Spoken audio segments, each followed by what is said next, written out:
सभी साधक मित्रों को, बंधुओं को जय श्री महाकाल। आज की इस वीडियो में हम भारत के कुछ चुनिंदा खूबसूरत मंदिरों की बात करेंगे, वहाँ की जानकारी हासिल करेंगे जिनकी सुंदरता के आगे शायद ताजमहल भी कुछ भी नहीं है। तो ऐसे ही कुछ चुनिंदा मंदिरों के बारे में आज जानकारी लेकर आई हूँ। तो इसी कड़ी में सबसे पहले हम बात करेंगे श्री रंगनाथ स्वामी मंदिर, उसके विषय में। श्रीरंगम का यह मंदिर श्री रंगनाथ स्वामी श्री विष्णु जी को समर्पित है, जहां श्री विष्णु जी शेषनाग शैया पर विराजे हुए हैं। ये मंदिर द्रविड़ शैली में निर्मित है।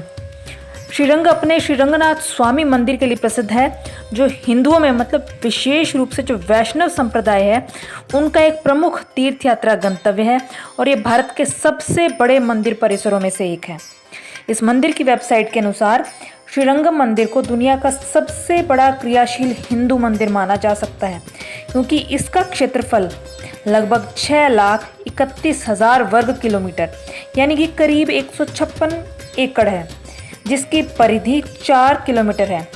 श्रीरंगम सबसे बड़ा क्रियाशील मंदिर होने का दावा करता है, क्योंकि जो दुनिया का सबसे बड़ा मंदिर है अंकोर वट, वो गैर क्रियाशील हिंदू मंदिर है, लेकिन ये जो मंदिर है ये क्रियाशील है। श्रीरंगम मंदिर का परिसर 7 संकेंद्रित दीवारी अनुभागों और 21 गोपुरम से बना है। मंदिर के गोपुरम को राज गोपुरम कहा जाता है और ये करीब 72 मीटर का है, जो एशिया में सबसे लंबा है। इसके बारे में एक मिथक यह भी है कि गोपुरम के ऊपर से श्रीलंका के तट को देखा जा सकता है।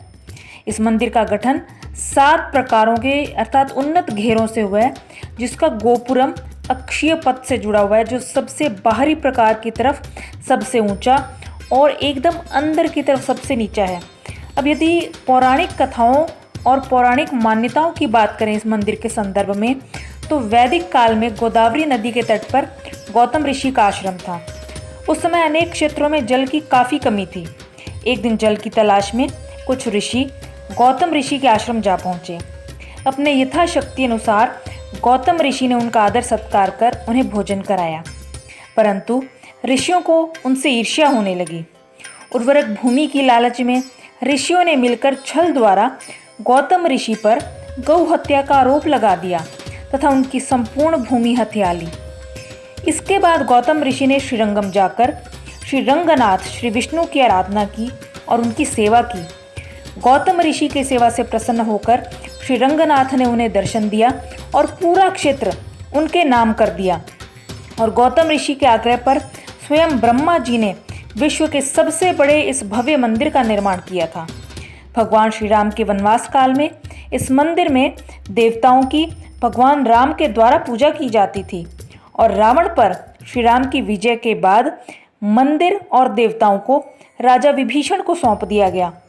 भगवान श्री विष्णु विभीषण के सामने उपस्थित हुए और इसी स्थान पर रंगनाथ के रूप में रहने की अपनी इच्छा को व्यक्त किया और तब से कहा जाता है कि भगवान विष्णु श्री रंगनाथ स्वामी के रूप में यहाँ वास करते हैं और श्रीरंगम से लेकर श्री पद्मनाथ स्वामी तिरुवनंतपुरम तक के व्याप में विराजमान हैं। अलौकिक सौंदर्यों के स्वरूप मंदिरों की कड़ी में दूसरे नंबर पर हम बात करेंगे नटराज मंदिर की। भगवान शिव के नटराज मंदिर को चिदम्बरम मंदिर के नाम से भी जाना जाता है। यह तमिलनाडु में चिदम्बरम में स्थित है। नटराज मंदिर भगवान शिव के प्रमुख मंदिरों में से एक है। यहाँ बनी शिव के नटराज स्वरूप की प्रतिमा का अलौकिक सौंदर्य देखने को मिलता है। इस मंदिर को लेकर मान्यता है कि भगवान शिव ने अपने आनंद नृत्य की प्रस्तुति इसी जगह पर की थी। इस मंदिर में शिव मूर्ति की खासियत यह है कि यहाँ नटराज आभूषणों से लदे हुए हैं। ऐसी शिव मूर्तियाँ भारत में कम ही देखने को मिलती हैं। इस मंदिर की बनावट भी बेहद खास है। इस अनोखे मंदिर का क्षेत्रफल 1,06,000 वर्ग मीटर है। मंदिर में लगे हर पत्थर और खंभे में शिव का अनोखा रूप दिखाई देता है। हर जगह पर भरतनाट्यम नृत्य की मुद्राएं उकेरी गई हैं। नटराज मंदिर में पूरे 9 द्वार बनाए गए हैं। वहीं नटराज मंदिर के इसी भवन में गोविंदराज और पंद्रिगा वल्ली का मंदिर भी स्थित है। यह मंदिर देश के उन कम मंदिरों में शामिल है जहां शिव व वैष्णव दोनों देवता एक ही स्थान पर विराजमान हैं। यहाँ बड़ी संख्या में शिव भक्त दर्शन के लिए आते हैं। इस मंदिर में भगवान शिव के नटराज रूप में जुड़ी बहुत सी अनोखी चीज़ें देखने को मिलेंगी। प्राचीन काल में निर्मित इस मंदिर में आज भी भगवान नटराज के उस रथ के दर्शन हो जाएंगे जिसमें नटराजन साल में सिर्फ 2 बार ही चढ़ते थे। यहाँ के कुछ खास त्योहारों में यह रथ भक्तों द्वारा खींचा भी जाता है। यहाँ बने 5 बड़े सभागारों को लेकर कहा जाता है कि यह वही जगह है जहाँ भगवान नटराजन अपने सहचरी के साथ फुर्सत के क्षणों में रहते थे। यदि प्राचीन कथाओं की बात करें तो इस मंदिर को लेकर एक किंवदंती यह है कि इस स्थान पर पहले भगवान श्री गोविंद राजा स्वामी का था। एक बार शिव सिर्फ इसलिए उनसे मिलने आए थे कि वह उनके और पार्वती के बीच नृत्य प्रतिस्पर्धा के निर्णायक बन जाएं। गोविंद राजा स्वामी तैयार हो गए। शिव पार्वती के बीच नृत्य प्रतिस्पर्धा चलती रही। ऐसे में शिव विजयी होने की युक्ति जानने के लिए श्री गोविंद राजा स्वामी के पास गए। उन्होंने एक पैर से उठाई हुई मुद्रा में नृत्य करने का संकेत दिया। यह मुद्रा महिलाओं के लिए वर्जित थी। ऐसे में जैसे ही भगवान शिव इस मुद्रा में आए तो पार्वती जी ने हार मान ली। इसके बाद शिव जी का नटराज स्वरूप यहाँ पर स्थापित हो गया। अब तीसरे नंबर पर बात करते हैं मीनाक्षी मंदिर की। मदुरई का मीनाक्षी मंदिर अपनी कलाकारी के लिए, अपनी कलाकृतियों के लिए बहुत ही प्रसिद्ध है। माँ मीनाक्षी भगवान शिव की पत्नी पार्वती का अवतार और भगवान विष्णु की बड़ी बहन भी हैं। इस मंदिर में माँ मीनाक्षी की पूजा बड़े ही हर्षोल्लास के साथ पूरे दक्षिण भारत में करने की परंपरा है। हिंदू पौराणिक कथा अनुसार भगवान शिव सुंदरेश्वर रूप में अपने गणों के साथ पांड्य राजा मलयध्वज की पुत्री राजकुमारी मीनाक्षी से विवाह रचाने मदुरई नगर में आए थे। मीनाक्षी को देवी पार्वती का अवतार माना जाता है। इस मंदिर को देवी पार्वती के सर्वाधिक पवित्र स्थानों में से एक माना जाता है। देवी पार्वती ने पूर्व में पांड्य राजा मलयध्वज जो मदुरई के राजा थे, उनकी घोर तपस्या के फलस्वरूप उनके घर में एक पुत्री के रूप में अवतार लिया था। वयस्क होने पर उसने नगर का शासन संभाला। तब भगवान आए और उनसे विवाह प्रस्ताव रखा जो उन्होंने स्वीकार कर लिया। माँ का यह विशाल भव्य मंदिर तमिलनाडु के मदुरई शहर में है। यह मंदिर मीनाक्षी अम्मन मंदिर प्राचीन भारत के सबसे महत्वपूर्ण मंदिरों में से एक है। माँ मीनाक्षी का यह अम्मन मंदिर विश्व के नए 7 अजूबों के लिए नामित किया गया है। मंदिर का मुख्य गर्भगृह 3500 वर्ष से अधिक पुराना माना जाता है।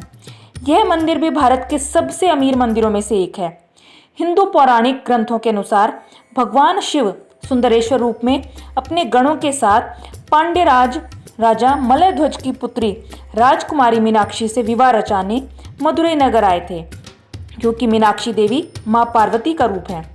इस विशाल भव्य मंदिर का स्थापत्य एवं वास्तु भी काफ़ी रोचक है, जिस कारण माँ का यह मंदिर 7 अजूबों में नामांकित किया गया है। इस इमारत में 12 भव्य गोपुरम हैं जिन पर महीन चित्रकारी की गई है। इस मंदिर का विस्तार से वर्णन तमिल साहित्य में प्राचीन काल से ही होता आया है। वर्तमान में जो यह मंदिर है इसे 17वीं शताब्दी में बनवाया गया था। मंदिर में 8 खंभों पर 8 लक्ष्मी जी की मूर्तियां अंकित हैं। इन पर भगवान शंकर की पौराणिक कथाएं उत्कीर्ण हैं। यह मंदिर मीनाक्षी या मछली के आकार वाली आंख वाली देवी को समर्पित है। मछली पांड्य राजाओं का राज चिन्ह हुआ करती थी। अब बात करते हैं गुजरात के प्रसिद्ध सोमनाथ मंदिर के विषय में। गुजरात प्रांत के काठियावाड़ क्षेत्र में समुद्र के किनारे सोमनाथ नामक विश्व प्रसिद्ध मंदिर में ज्योतिर्लिंग स्थापित है। पहले यह क्षेत्र प्रभास क्षेत्र के नाम से जाना जाता था।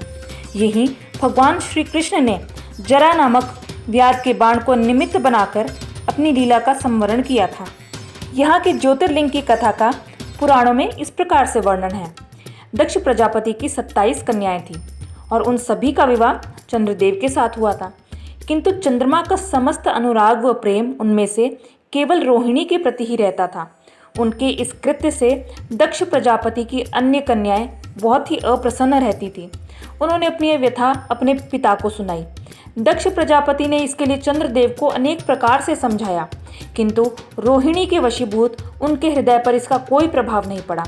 अंततः दक्ष ने क्रुद्ध होकर उन्हें क्षयग्रस्त हो जाने का शाप दे दिया। इस शाप के कारण चंद्रदेव तत्काल क्षयग्रस्त हो गए उनके क्षयग्रस्त होते ही पृथ्वी पर सुधा शीतलता वर्षण का उनका सारा कार्य रुक गया। चारों ओर त्राही त्राही मच गई। चंद्रमा भी बहुत दुखी और चिंतित थे। उनकी प्रार्थना सुनकर इंद्र आदि देवता तथा वशिष्ठ आदि ऋषिगण उनके उद्धार के लिए पितामह ब्रह्मा जी के पास गए। सारी बातों को सुनकर ब्रह्मा जी ने कहा, चंद्रमा, अपने शाप विमोचन के लिए अन्य देवताओं के साथ पवित्र प्रभास क्षेत्र में जाकर मृत्युंजय भगवान शिव की आराधना करें। आप उनकी कृपा से अवश्य ही यह शाप नष्ट हो जाएगा और आप रोग मुक्त हो जाएंगे। उनके कथनानुसार चंद्रदेव ने मृत्युंजय भगवान की आराधना का सारा कार्य पूरा किया। उन्होंने घोर तपस्या करते हुए 10 करोड़ बार मृत्युंजय मंत्र का जप किया। इससे प्रसन्न होकर मृत्युंजय भगवान शिव ने उन्हें अमरत्व का वरदान दिया। उन्होंने कहा, चंद्रदेव, तुम शोक न करो, मेरे वर से तुम्हारा शाप मोचन तो होगा ही साथ प्रजापति दक्ष के वचनों की रक्षा भी हो जाएगी। कृष्ण पक्ष में प्रतिदिन तुम्हारी एक एक कला क्षीण होगी, किंतु पुनः शुक्ल पक्ष में उसी क्रम से तुम्हारी एक एक कला बढ़ जाया करेगी। इस प्रकार प्रत्येक पूर्णिमा को तुम्हें पूर्ण चंद्रत्व प्राप्त होगा और चंद्रमा को मिलने वाले इस वरदान से सारे लोगों के प्राणी प्रसन्न हो उठे। सुधाकर चंद्रदेव पुनः 10 दिशाओं में सुधा वर्षण का कार्य पूर्वत करने लगे।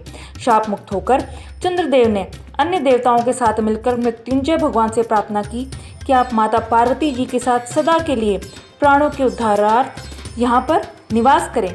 भगवान शिव उनकी इस प्रार्थना को स्वीकार करके ज्योतिर्लिंग के रूप में माता पार्वती जी के साथ तभी से यहाँ रहने लगे। श्रीमद् भागवत तथा स्कंद पुराण आदि में भी ये सब कथाएं विस्तार से बताई गई हैं। चंद्रमा का एक नाम सोम भी है। उन्होंने भगवान शिव को ही अपना नाथ स्वामी मानकर यहाँ तपस्या की थी, अतः इस ज्योतिर्लिंग को सोमनाथ कहा जाता है।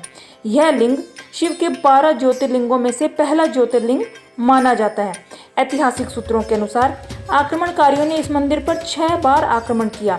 इसके बाद भी इस मंदिर का वर्तमान अस्तित्व इसके पुनर्निर्माण के प्रयास और सांप्रदायिक सद्भावना का ही परिचायक है।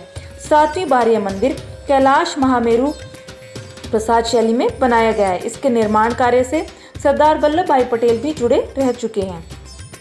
प्राचीन मंदिरों की इस कड़ी में अब हम बात करेंगे जगन्नाथपुरी के मंदिर की। पुराणों में जगन्नाथपुरी को धरती का बैकुंठ कहा गया है। ब्रह्म और स्कंद पुराण के अनुसार पुरी में भगवान विष्णु ने पुरुषोत्तम नील माधव के रूप में अवतार लिया था। वह यहाँ सबर जनजाति के परम पूज्य देवता बन गए। सबर जनजाति के देवता होने की वजह से यहाँ भगवान जगन्नाथ का रूप कबीलाई देवताओं की तरह है। जगन्नाथ मंदिर की महिमा देश में ही नहीं विदेशों में भी प्रसिद्ध है। अब इस मंदिर से जुड़ी कुछ ऐसी चमत्कारी बातों के बारे में बात करते हैं जो सभी को आश्चर्य में डाल देती हैं। जगन्नाथ मंदिर के शिखर पर स्थित झंडा हमेशा हवा की विपरीत दिशा में लहराता रहता है। इसी तरह मंदिर के शिखर पर एक सुदर्शन चक्र भी है। इस चक्र को किसी भी दिशा से खड़े होकर देखने पर ऐसा लगता है कि चक्र का मुंह आपकी तरफ है। मंदिर की रसोई में प्रसाद पकाने के लिए 7 बर्तन एक दूसरे के ऊपर रखे जाते हैं। यह प्रसाद मिट्टी के बर्तनों में लकड़ी पर ही पकाया जाता है। इस दौरान सबसे ऊपर रखे बर्तन का पकवान पहले पकता है, फिर नीचे की तरफ से एक के बाद एक प्रसाद पकता जाता है। मंदिर के सिंह द्वार से पहला कदम अंदर रखने पर ही आप समुद्र की लहरों से आने वाली आवाज़ को नहीं सुन सकते। आश्चर्य में डाल देने वाली बात यह है कि जैसे ही आप मंदिर से एक कदम बाहर रखेंगे वैसे ही समुद्र की आवाज़ सुनाई देने लगती है। यह अनुभव शाम के समय और भी अलौकिक लगता है। हमने ज़्यादातर मंदिरों के शिखर पर पक्षी बैठे और उड़ते देखे हैं, परंतु जगन्नाथ मंदिर की यह बात आपको और भी चौंका देगी कि इसके ऊपर से कोई पक्षी नहीं गुजरता। यहाँ तक कि हवाई जहाज़ भी मंदिर के ऊपर से नहीं निकलता। मंदिर में हर दिन बनने वाला प्रसाद भक्तों के लिए कभी कम नहीं पड़ता। साथ ही मंदिर के पट बंद होते ही प्रसाद भी खत्म हो जाता है। इसी प्रकार दिन के किसी भी समय जगन्नाथ मंदिर के मुख्य शिखर की परछाई नहीं बनती। एक पुजारी मंदिर के 45 मंजिला शिखर पर स्थित झंडे को रोज बदलता है। ऐसी मान्यता है कि अगर एक दिन भी झंडा नहीं बदला गया तो मंदिर 18 वर्षों के लिए बंद हो जाएगा। आमतौर पर दिन में चलने वाली हवा समुद्र से धरती की तरफ चलती और शाम को धरती से समुद्र की तरफ चलती है, परंतु चकित कर देने वाली बात यह है कि पुरी में यह प्रक्रिया उल्टी है। तो इस वीडियो में केवल इतना ही। आगे के अपने वीडियोस में हम मंदिरों से जुड़ी इन्हीं जानकारियों को जारी रखेंगे। यदि आप किसी विषय पे वीडियो चाहते हैं, किसी विषय पे जानकारी चाहते हैं तो कमेंट के माध्यम से हमें ज़रूर बताएं। यदि चैनल पसंद आया हो तो चैनल को सब्सक्राइब कीजिए, वीडियोस को लाइक कीजिए, शेयर कीजिए। जय श्री महाकाल।